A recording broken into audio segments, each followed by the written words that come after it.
Problem is as easy as understanding that when two graphs intersect.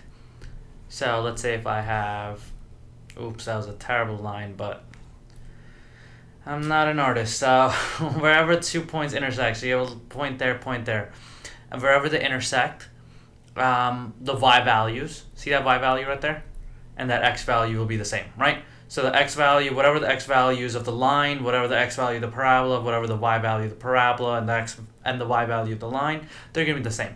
So in this particular problem, it tells me that y, the equation of the first one is y equals x squared, and the second graph equation is y equals 4x plus 5.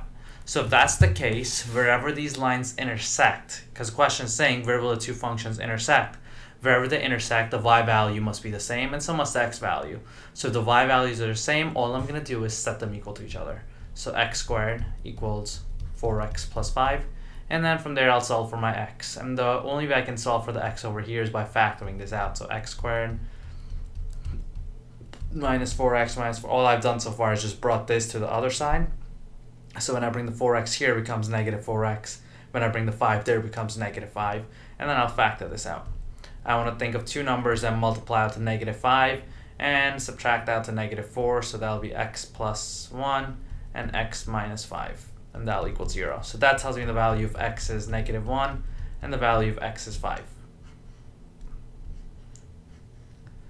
So I go to the answer choice. The answer choice A is saying negative 1 comma 1. And I'm saying possible value of x is negative 1 and a possible value of x is 5. So if there's any answer choices like B that don't have negative 1 or 5 as x value, I'll eliminate that. 3 comma 9, so that's gone. And D's got a 5 comma 30. So I know that the x value is either going to be negative 1 or is either going to be 5 because that's what I have for the x values. But now let's plug the x values back in to see what I get for the y.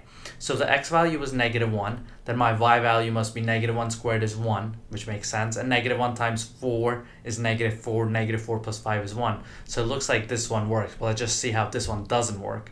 So 5 squared is 25. That doesn't give me 30. And 5 times 4 is 20. 20 plus 5, again, 25. So D won't work. The one point of intersection will be answer choice A. Negative 1 comma 1. So if there's two graphs that intersect, just set the equations equal to each other. And that's it. And then solve for your x and solve for your y. That's all you need to do.